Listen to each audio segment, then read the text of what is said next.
Bill Wiggin. Thank you, Mr. Speaker. I congratulate my honourable friend on his new position, and I'm sure he will also thank Mr. Speaker for choosing this UQ from the 44 that were submitted.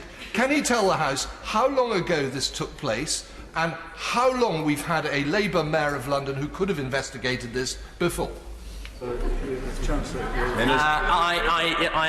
am, of course, grateful, Mr. Speaker, to you for providing me with my dispatch box debut, as the honourable member alluded to. He is, of course, completely right to say that this is a matter that refers to a company that was founded in 2016, refers to a process where the government was not hiding any of this. We were putting out press releases talking about it. Perhaps the Mayor of London doesn't check the gov.uk website as often as we might like.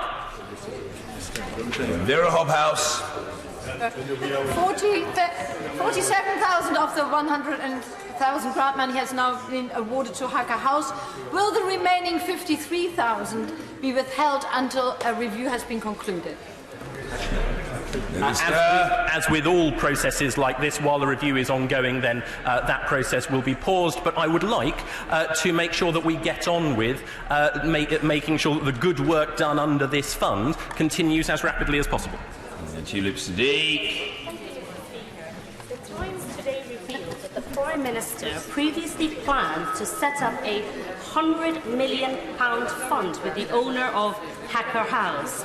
May I remind the House that as Mayor of London, the Prime Minister oversaw the Gordon Bridge project, which had allegations of corruption and was riddled with conflicts of interest. Absolutely. Will the Minister reassure the House that there will be no other examples of Friends with Benefits funding from DCMS or any other department?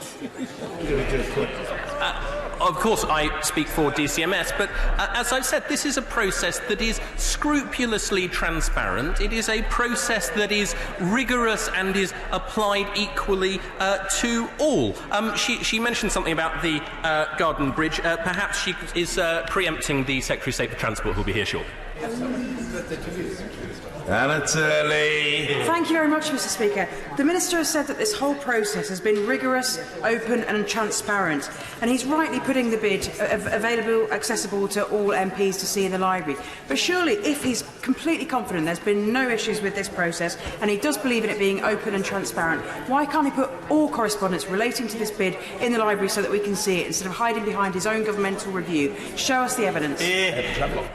Well, that is, of course, part of the point of having the review. As I've said earlier in answer to another question, I will encourage that review to make as much of its material as is commercially possible under any circumstances as public as possible. She shakes her head. There is nothing. I have agreed to the premise of her question, and we will do it. Alison Thewlis. Thank you very much, Mr. Speaker. This is not just about money, but it's also about influence, because it's been alleged that the Prime Minister and former Mayor of London obtained access to trade missions for Jennifer Arcuri, despite her apparently not meeting the criteria for those trips. So can you tell me on how many other occasions has the Prime Minister intervened to secure junkets for his pals? As I have said repeatedly, there is no input from the Prime Minister at any stage in this process. Opposition members can say it as often as they like, it won't make it true. Tracy Brabin. Thank you, Mr. Speaker. Last week's open letter from the Committee on Standards in Public Life to all public office holders describes the long-established principles of selflessness, integrity, objectivity, accountability, openness, honesty and leadership as a personal responsibility. Now, with the Prime Minister's seeming disregard for conflict of interest, refusal to answer questions on this issue, would he agree with me that the Prime Minister has not got the character for leading this country? She talks about the Prime Minister. He will be here later on, and she can put that question to him herself. But I would say simply, she talks about the principles of public life. The thing that I think the public cannot get their heads round is how they have a Parliament that is blocking the will that they expressed in a referendum. Brendan O'Hara. Thank you, Mr. Speaker. The Minister will realise that this isn't going to go away anytime soon.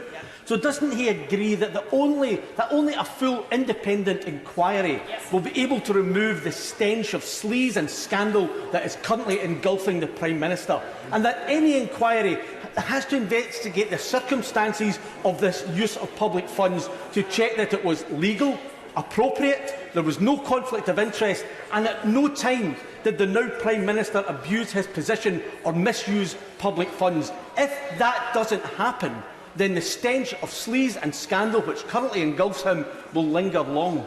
It won't surprise him that I don't accept the vast majority of the premise of that question, but he says that this is not something that will go away. He's right. We are having a review. We are not seeking to make it go away. We will leave no stone unturned.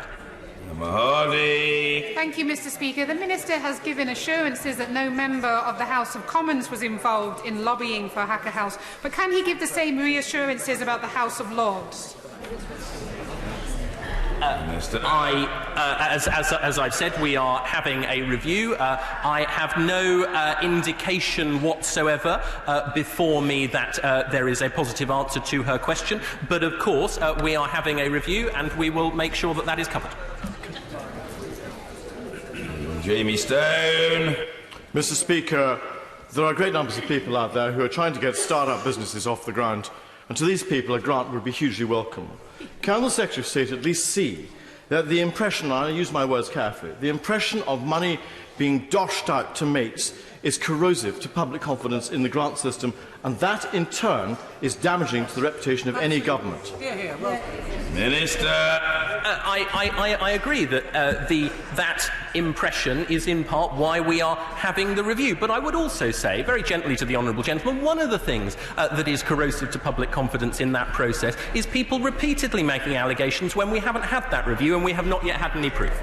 Dr. Paul Williams. Thank you, Mr. Speaker. There have been reports that the Prime Minister, when Mayor of London, had a close relationship with Jennifer Arcuri, including receiving personal one-to-one technology lessons from her.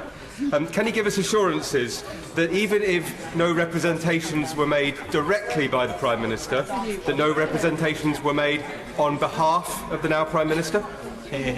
Minister. I have said that. I am happy to say again that there was no undue lobbying to the best of my knowledge. We are, of course, as I've said, having a review, and we will make that public. But I think, again, his attempts to try and broaden the scope of this will not change the fact that there is no evidence whatsoever that the Prime Minister sought to do anything improper. Devin Shuker. Has this company or its directors applied for any other government funds, and if so, over what period, successfully or unsuccessfully? Minister. The two other companies that are related to Ms Arcuri have not made any applications whatsoever to this department. Of course, we will be double-checking that as part of the review, and I'm sure the review will also look at other government departments. But as I say, this is whatever a process that is scrupulous, is transparent, and is rigorous in its independence, whichever company is in receipt of government money. Gibson.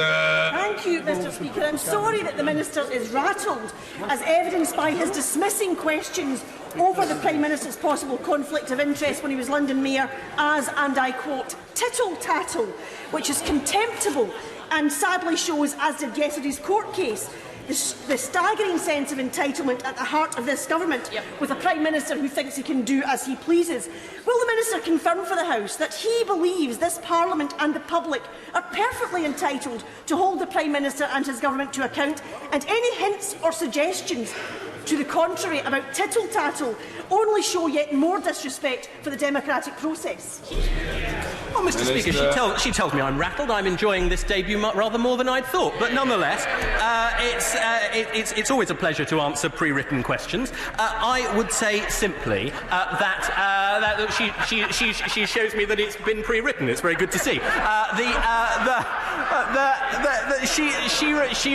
She raises, to be fair, she raises an important constitutional principle, and it is an important constitutional principle that this government absolutely respects and will continue to do so. Thank you.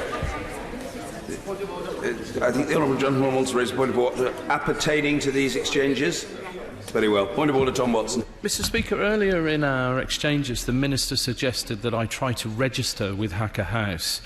I looked at social media, and there are many people online who have tried to do that, and they get an error message, 502 bad gateway. Could he explain why Hacker House seems to have disappeared? Minister. No. The honourable gentleman isn't under any obligation to come in on the point of order, but it's open to him to do so if he so wishes. It is of course.